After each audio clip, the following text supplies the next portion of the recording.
Since going on sale in 2013, the School for Good and Evil series has sold more than 500,000 copies and has been sold into 20 countries worldwide. The first book focused on good versus evil, and the second on boys versus girls. Here to tell us about what we can expect from the third installment is Harvard-educated fairy tale expert Soman Janani. Good morning, Soman.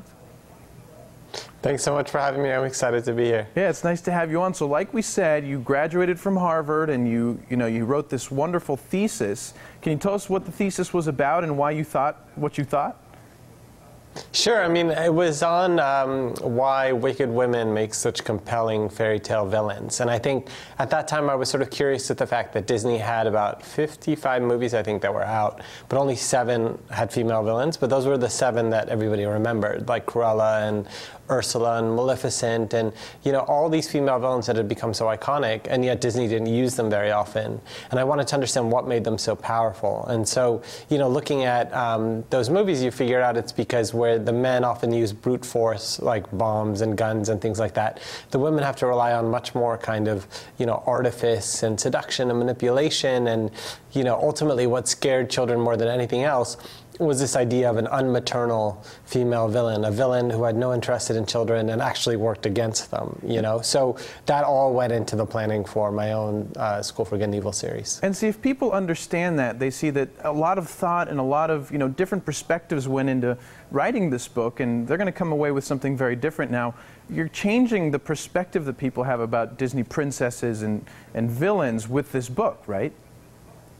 Yeah, I mean, I think we're all, to some extent, brainwashed by Disney. I think one of the reasons I wanted to write the series and committed so fiercely to it is I felt like, at some level, it had a very big audience because all of us have been touched by Disney. I mean, no matter what, at some point in our lives. And for a lot of us, it's shaped our view of what fairy tales are, and so I wanted to take them back. And so that's what the whole goal of the School for Good and Evil was to blow up those stereotypes that we sort of assimilate from Disney movies.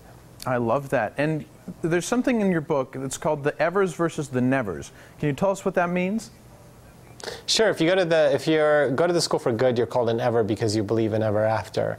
If you go to the School for Evil, you're called a Never because instead of love as your highest pursuit, you believe in power as your greatest pursuit. And so this question of is love or power your ultimate goal is one that I think is quite relevant for people today, because I feel like you can sort of divide all your friends or your family or anybody into those two camps, And so we tried to create a test online that would test whether you're an Ever or never. And so you can take that at schoolforgoodandevil.com. Over 2 million kids have taken the test online, and parents, more than the kids, often get obsessed with taking it. And it'll tell you what percentage your soul is good and what percentage your soul is evil, down to the exact percentage point. Oh man, that's so cool. So, Soman, tell us, are you an Ever or are you a Never? I designed the test, so I'm constantly testing it, and I always end up on the never side. So yeah, I think I'm 76.4% evil according to that test.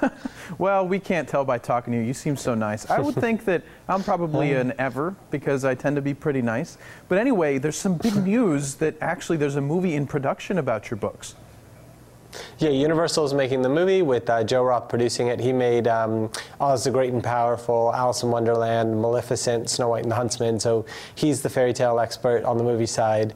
And it's going to be a big kind of insane movie that comes out Christmas 2017. So it'll be the start to a new series for them. Wow. Soman, congratulations on an incredible series. And I'm so excited it's getting turned into a movie. And I want to thank you so much for being on with us today. Thanks again for having me. Really appreciate it. All right. And stay where you are. The Morning Blend will be right back.